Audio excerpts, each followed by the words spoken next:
In the summer of 1977, I was 10 years old and living in New Haven, Connecticut.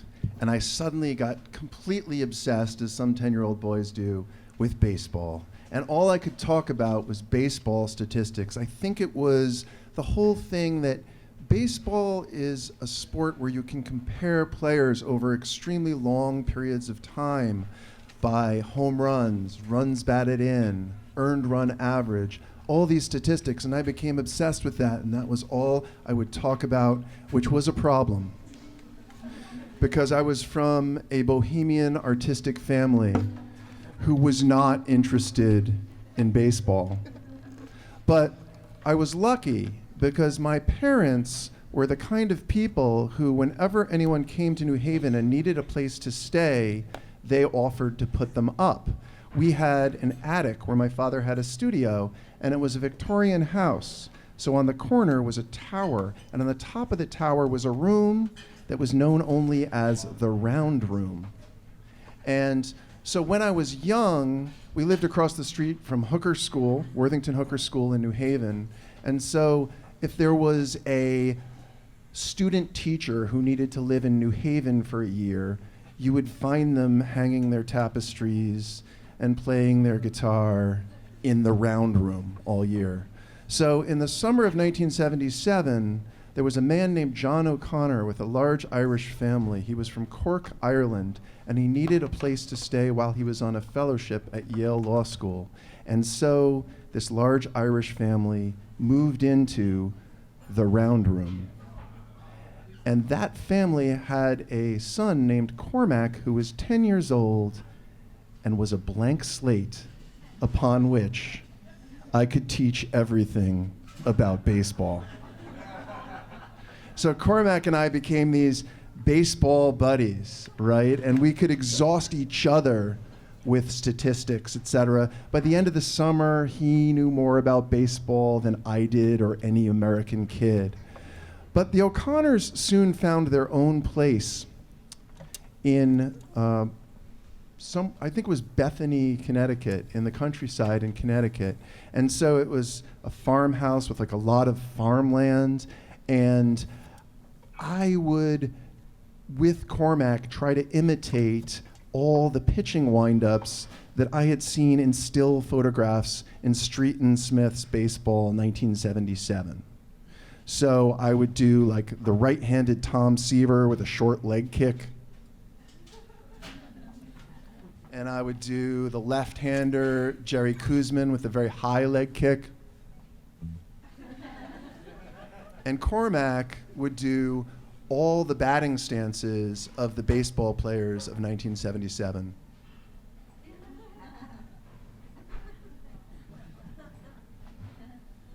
And he would always be the batter, and I would be the pitcher, and we would play wiffle ball all day long and talk about statistics all night. And at the end of the summer, my father made the sacrifice to bring us to Fenway Park for the last game of the season between the Boston Red Sox and the Baltimore Orioles.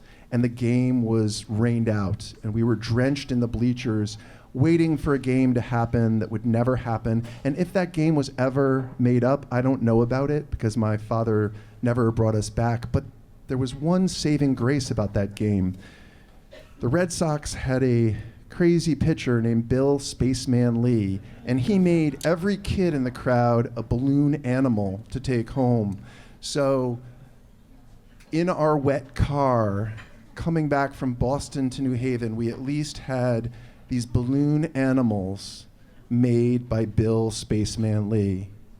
And the baseball season ended, and Cormac's family moved back to Cork, Ireland. And 6 months later, my father had a sabbatical, and we moved to England, which was an incredible thing for a now 11-year-old kid to do, to go from America to a country where all the candy wrappers looked really different. And the vanilla ice cream had like a chocolate stick coming out of the side, and you could get all sorts of crisps, like potato chips, in bags shaped like all sorts of animals. You had your choice of this incredibly wide selection of crisps that all tasted like malt vinegar. And instead of baseball cards, we had British football, soccer, British football stickers, and you would have to buy the book, and you would take, like, you would have your Liverpool page, and you would stick your Liverpool sticker in there, or you would have your Arsenal page, and you would put your Arsenal stickers there, or you had your Derby County page, and all the teams of what was called the English First Division at the time, it was before the Premier Division, you would have to stick into the book. Now, I never bought the book, so I just had like these stickers that would end up all over the walls of my room of British soccer players. And in the summer, of course, we went to visit the O'Connors. We went to visit Cormac's family in Ireland. Now, in England at that time, the adults were only frightened of two things: Irish Republican Army bombs and the Sex Pistols. But they were more frightened of the Sex Pistols. In the time, in 1978, when I lived in England, I saw two punk rock kids in my entire time there, but the newspapers were always full of how punk rock was ruining British youth and all the misadventures of the Sex Pistols on their American tour. But we got to Cork, and Cork is a city that doesn't really believe in addresses or street signs. So my father was driving all over the place and getting really lost, and finally we come to the O'Connor's door. We get there and my father knocks on the door, and Mr. O'Connor opens the door, and my father says, "How are you supposed to find anywhere in the city? There's no street signs, there's no addresses." And Mr. O'Connor says, "Ah, but that keeps the strangers from our door." And the reason I remember that is it was one of those things where I did not understand why a man from Cork would want to keep the strangers from his door. And as a child who didn't understand a thing, I held that thing and kept it in my memory all these years. Now, Cormac turned out to be an amazing soccer goalkeeper. And he could do that thing that I saw British goalkeepers do that I could never do, where your body seems to hang in the middle of the air to swat away a shot. And he would do that shot after shot, and he would save all my shots on goal, and I was so impressed with him. But Mr. O'Connor wanted to pay my family back. He wanted to bring me to an Irish sports stadium. So he brought me to see a game called hurling, the national sport of Ireland. And I had no conception of what I was watching.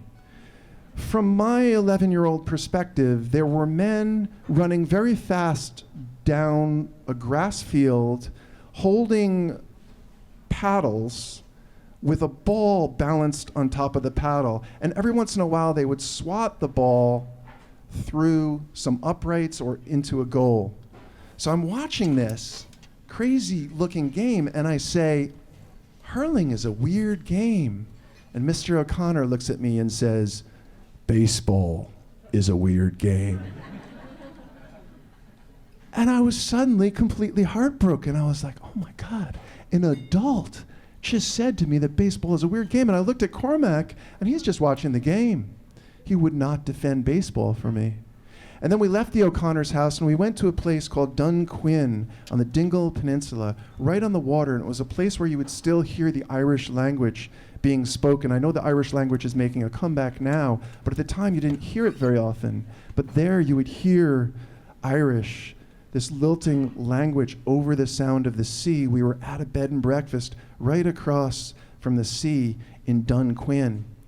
And one day I was eating breakfast, and I looked in the yard, and someone had left a hurling stick there. So I went down and I picked up the hurling stick, and I started hitting rocks into the ocean the way you would hit a baseball. And a thought occurred to me. I wanted to create a game that would merge hurling with the American sports that I knew. So I took my notebook, and I had my stickers. And if a player was on Manchester United or Liverpool, they would be wearing red. And if a player was on Chelsea or Everton, they would be wearing blue. So I would just take these players wearing red, and I would create these fake teams, and players wearing blue, and I would create these fake teams. And I made this pretend sport called tally sport. because I didn't understand hurling, this was a game played with hurling sticks, but you would have first down, second down, third down, fourth down. And I was like, I didn't understand the scoring of hurling, so I said, I need a scoring means for this sport. So I decided it would be scored Olympic style. So if someone hit the ball through the goal and it was like pretty good, people would say, oh, that's a 5. Or if it was like an excellent shot, like off balance, they would be, that's a 10. And because I didn't understand cheating yet, I thought this was a way you could score a sport. So I created all these pretend statistics and all this stuff about this pretend sport. And years later, I realized what I was trying to do. I was trying to make some common ground between me and Mr. O'Connor. Now, when I go to Ireland now, I always say to my Irish friends, you know, the first person who brought me to Ireland was a kid obsessed like me with baseball named Cormac O'Connor. And my Irish friends always say the same thing. Good luck finding Cormac O'Connor in Cork. So all I'm left with is the pitching styles of 1977, the batting stances of 1977, Cormac O'Connor swatting away all my shots so beautifully.